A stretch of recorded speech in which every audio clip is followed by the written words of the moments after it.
Welcome back, guys, to another episode of Quest Found Reader. Guys, I'm so happy to have you here today. It's going to be a short one. I'm going to keep it real, and we're going to talk about a new book, or rather, new collection of books in which I just read one of, and that is The Secret Projects by Brandon Sanderson. Now, if you know me, you know that I've only ever read one full Brandon Sanderson book to completion, and that is The Stormlight Archives, way back there. But I read the Sunlit, man, and I have to say I really, really enjoyed it. I give this book easily, I want to say a 4.5 out of 5 stars. I think I'm beginning to understand that Brandon Sanderson is best with epics, and he does best with kind of bigger than life stories and longer books. And I feel like that's been the general consensus amongst most of the people that review these books. Now, with that said, I did take a long time trying to go through the secret projects, figuring out which one I was going to read, which one was the best fit for me. And I ultimately picked this one because it not only has to do somewhat with the Cosmere, but it is not directly intertwined with the major plot of the Cosmere right now, at least from what I understand. Um, this book, and this is going to be relatively spoiler free, but this book focuses on Nomad, and Nomad is, from what I can see, and maybe you've read more of the Cosmere than I have, and you have better terminology for it. Don't don't murder me with your Cosmere acts, but he is kind of like attuned with one of the spirits that they mentioned in the Stormlight Archives. I forget the name of them, but there's like spirit, the spirit friend or something like that. And his is, well, mentioned toward the latter end of the book, and I'm not going to really get into that right now, but because it's kind of sad what happens to his little spirit bud. Anyway, so Nomad is running from these bad guys, right? And the bad guys are called, what are they? The Night Brigade.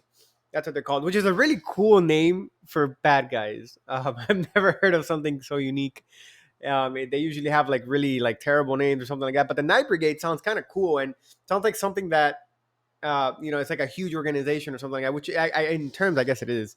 Anyway, so Nomad is running away from these people, and they have very strong weapons, and they're very powerful, much more than he is. But he has the ability to be able to skip from planet to planet, as long as he has some sort of charge to his energy. Now, um, to do that, it's called investure. I'm gonna go with investure, and as long as he has over a certain percentage, he can meet the threshold to skip from planet to planet, just jump. Think of him like planet hopping, and he's able to do that. He's also able to reinforce his body, be significantly stronger than other people, summon his weapons, etc., etc. Now, Nomad has kind of a mysterious background where you are told that he acquired a power, and with this power, he did kind of not great things to himself, and he has like a curse on himself, so to speak. Now, this curse prevents him from using weapons against other people until X criteria are met, and throughout the vast majority of the story, he doesn't meet the criteria for any of that. His only companion is the little spirit dude that's like with him at all times, and it's kind of sad to see, you know, his life, which was significantly better at some point, now has been reduced to this, just running away. And he has knowledge and power of something great, which is why this Night Brigade is chasing him. So he ends up coming to this planet. I forget the planet's name. Don't even ask me to remember it. It's just not going to happen. But in the middle of landing in this planet, he's caught in the by this bad guy who is not very bright, and he's like a tyrant. Now, in this planet, the days are significantly shorter, and there's something weird going on with the weather.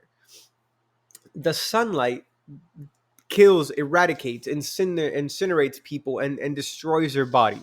So you can't be out in the sunlight without dying. Once you die, your body turns into these little sunstones, which people use for conventional energy and stuff like that. Now, what's really cool for me is, number one, I've never heard of anything like this being written in any other sort of fantasy book. So for me, this was a um, really cool like magic system, I guess I want to say, and environmental system that Sanderson wrote. Now, the magic system is unique because with these shards, people can also turn others into bad people, into like enraged monsters. And this is mostly coming from the tyrant now, which is the official name I'm going to give him because he doesn't deserve anything better than that. Um, Nomad, which by the way, if you haven't figured this out, is not his real name. He is able to withstand being in the sun because of his investure, which heals him progressively. Now, he's not able to stay out in the sun for long. Brief, like a second or two or something like that. If not, he'd burn up too and die. So when he meets the general good people, which very iffy meeting he initially has with them, he tells them that he walked out through the sun, and they decide to call him the Sunlit Man, hence the name, the Sunlit Man of the book. Which is supposed to be something that that doesn't happen because everybody that goes into the sun dies. You find out why that is later. I'm not going to spoil it for you, but trust me, it's worth the read. This book is short; it's only like 447 pages, which for fantasy standards is not that long at all. I actually wish it would have been a little bit longer. I feel like there's so much more you could have learned about this world and about the people and stuff. But anyway, I digress. So this tyrant is trying to kill this resistance who's trying to stand up to him and throw him over. And it's funny because they can't leave this planet. They're very unaware that there are other, beings and planets with much greater technology than theirs, and they kind of have a very rudimentary lifestyle, and their life is set in stone to we're just gonna always be moving. So the craziest thing about this planet is that the people are always on the move. Since the planet rotates around the sun, you're constantly having the sun rotate across the planet. So, like I mentioned, the sun can't hit you or you die. So they have moving cities, which is so cool. Now, these moving cities can link up with a bunch of like ships, and they link up and they make humongous like fortresses or stuff like that. And from there, they're able to traverse the planet and keep in the shade. Now, right after the sun coming up or going down, there's a huge storm, and their ships are not strong enough to go through the storms. I'm not going to spoil too much for you, but I will say this. The city's main leaders get turned into these mindless beasts. And Nomad is put in a tough decision where is he going to stay and help these people, or is he just going to absorb enough energy and get the hell out? And Nomad he's a good dude. He's a good person. And you kind of learn a little bit about his past from his interactions with his little spirit buddy. But he decides ultimately, if you haven't figured that out, to help these people. And well, this is the story of how he does and all the challenges that await for him.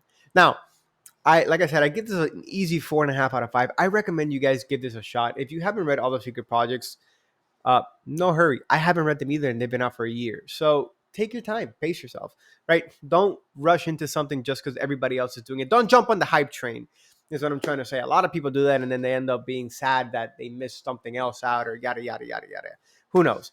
Anyway, I hope you guys enjoy this. I am planning to do a 3-book video for my next video where I'm going to review the ending of books 2, 3, and 4 of Arcane Ascension. So stick around for that. If you have any comments, concerns, shoot them out, write them out. Don't forget, guys, to like, comment, subscribe. That helps the channel grow. We're growing slowly, but we're growing. And that's all that matters. I hope you guys enjoy this video, and I will see you guys on the next one. Take care.